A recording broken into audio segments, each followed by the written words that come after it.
وای که سړی ورندار کونډه شي په کور کې او به د بل رور ته په نکاح کوي او هغه نه نو څه وکړي؟ دا کار ښه دی که نه محترمه؟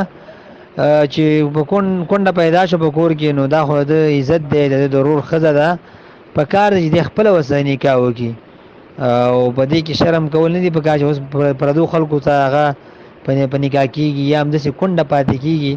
ترحم کول په کار دي، په کار ده چې همدې خپلې ورندار سره چې کونډه شوې ده نکاح وتړي، دا د ده پکې خیر دی. اگر چې دا چاړه نه مني، د چا زړه نه مني، خو مجبوري بد شی دی او داسې مجبورۍ په اساس باندې نکاح کول په کار دي. ښه